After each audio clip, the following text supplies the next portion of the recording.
All right, so we've got the motor out. So these posts just go up into the mounts, disconnected the power, and I forgot we had to unscrew it before taking it out of there because there's a grounding wire that hooks up to this screw right here. So we're just going to take this other screw out, take it apart, get some rubbing alcohol in there, and let it dry out for a little bit, and then we're going to be putting some more oil in there, thinking that this is going to be the solution to the rumble. Work on this motor has stalled because the little princess of the manor has decided that she would like some attention. She would very much like some attention. It's not like I haven't been here all day. Yeah. What I think it is that it is now after 4:30, and this is the time she normally peer pressures me to go to the gym, because then she gets a little snack and some peace and quiet. So she's thinking, if I pressure him enough, he'll give me food and leave. Yeah. This is a clean glove, by the way. I just put this on. There's no oil or grease on this guy.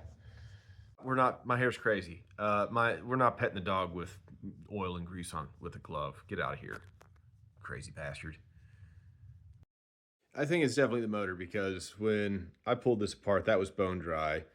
We've got rubbing alcohol. I'm waiting for that to dry out. And also, when I took this apart last time, I apparently, just like now, can't get this damn screw to unscrew because there's a reservoir on this piece right here that I need to go and fiddle about with. So we've tried the heat gun. We've got some WD-40 on there right now. You can already see it's kind of woollied from the last time and this time that I'm trying to get in there. Yeah, we're going to get this, whatever piece this is, whatever this guy is, we're going to get that guy off there, and we're going to take this off, and we're going to get to that. Oh no, it fell. Anyways, yeah. So I don't know what else to do. So I've changed the motor mounts. I actually swapped the motor out with a completely different motor off of a other Garrard Z200B, and because that screw I stripped it out. So that's going to be a future mic problem, but that's going to get parted. That's going to not get parted, but that's going to go to that other Garrard. It needs a base anyway, so I've been putting that one off for a while. So, I mean, it's a new aftermarket belt. The only other thing I could think of is maybe the idler wheel might be causing that additional noise, because this is like a combination. It's an idler wheel and a belt. So the fact that it's picking that up, considering you've got that degree of separation between the motor and the platter, so motor pulley, idler wheel combo, belt around the inside of the platter. I don't know, dude. I just don't know. I guess that's just kind of like I guess that's just the nature of that turntable. Yeah, I don't know what else to try on this thing.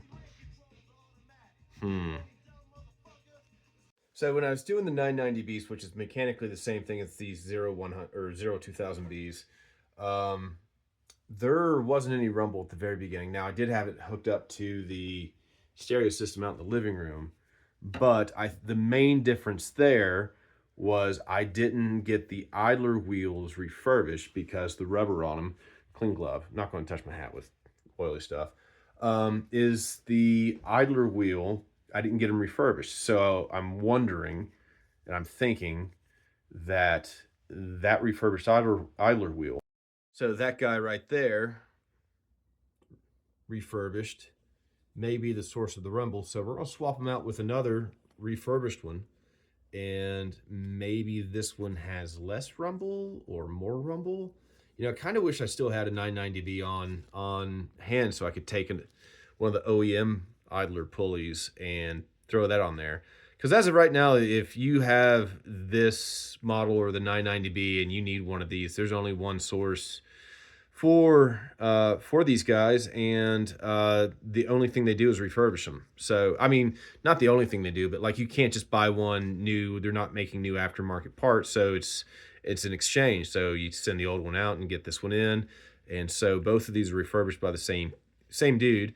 or the same company. So we're going to take that guy off, put this guy on, and see if that might be this a thing that might help this rumble solution. And if not, then we're just going to call it a day. All right, I don't know if you'll be able to hear this. I don't even know if you'll be able to hear any of it. So we're going to turn the volume up a little bit. Get back in the... So it was the idler wheel. Yeah, I realized like the first turntable, the first Garrard I was messing around with, I tried to build my own replacement idler wheel, and that vibration sounded a lot like my rebuilt one. So I don't know why it took so long for me to get that. It's not whisper quiet like a dual is, but it's a Garrard. I don't expect these, I don't expect them to be as quiet as duals are, at least the ones that I've messed around with. But we're there. It's no longer like, there's still some mechanical noise coming through, but I think that's just the nature of the simple fact it's a mechanical turntable. I'll think that until I hear something different from this specific make and model. But right now, after all that, you know, I'm happy.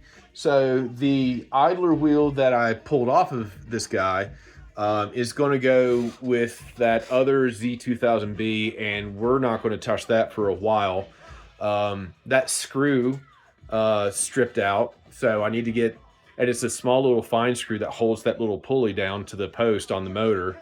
So I need to figure out a way to get that out. Get this stinking idler wheel exchanged for another one. The sled on that thing needs to be rewired, and the base is falling apart. So we're going to put that with the other 0100 and a dual 1019 that I have that all need a lot more work than servicing. So they basically all need a base either repaired or built. So I'm not ready to pull the trigger on building my own bases for these things yet. But when I do, that's when we're going to go and we're going to tap into that. Those will be the 3 last turntables I will make, because that's going to take, you know, much like working on these, is trial and error. And I've never done woodworking before. So there's the tools I'll need to get, you know, the plans I need to get, because you can't just like, well, I guess I could, I don't know, we'll figure it out. But onward, not onward and upward. I think the next one, I think I got a Garrard Lab 95 in a breadbox style plinth. I think I'm going to do that one next.